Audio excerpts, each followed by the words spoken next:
Galanti, retired Navy commander, was a prisoner of war in Vietnam for nearly 7 years after getting shot down in my A4 Skyhawk.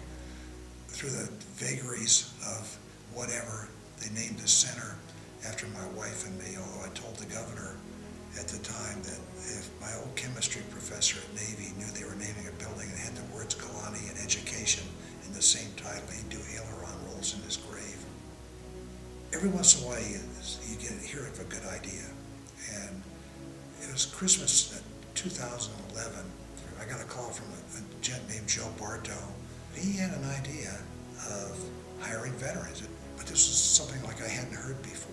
Joe's theory was you got to train the employers that they're really getting a good deal. You know, these guys have never looked for a job before. All they had to do in high school is just imply that they might want to go in the Army, and 1,000 Army recruiters appeared and hauled them away with butterfly nets and they end up at Fort Benning or wherever.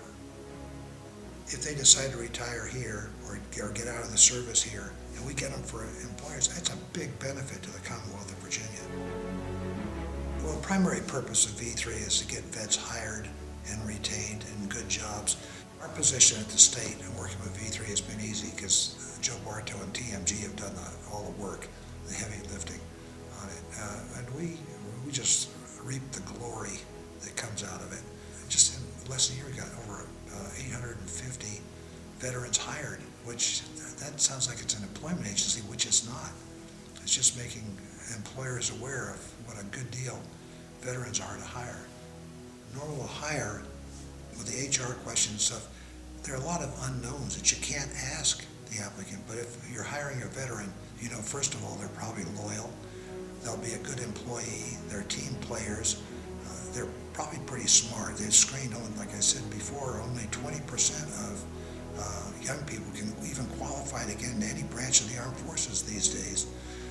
Plus, that soldier, sailor, airman, Marine is eminently trainable because he didn't know how to drive a tank when he went in the Army.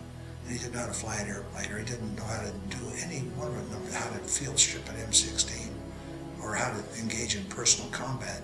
If I were an employer, I'd be hiring these guys knowing that one of them will probably replace me when I decide to retire and shut the business down.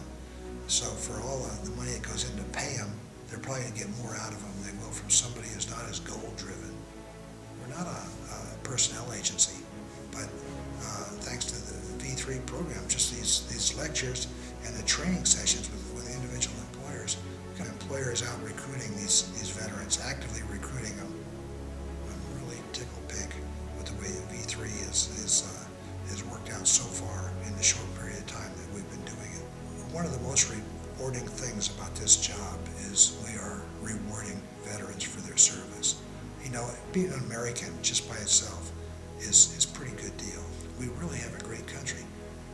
But veterans are a little different. They've actually done something for the country. They've given instead of just taking. And so I feel anything we can do to help them, anything, makes it all worthwhile because they've actually done something, given up stuff for their country, and very few people have done that.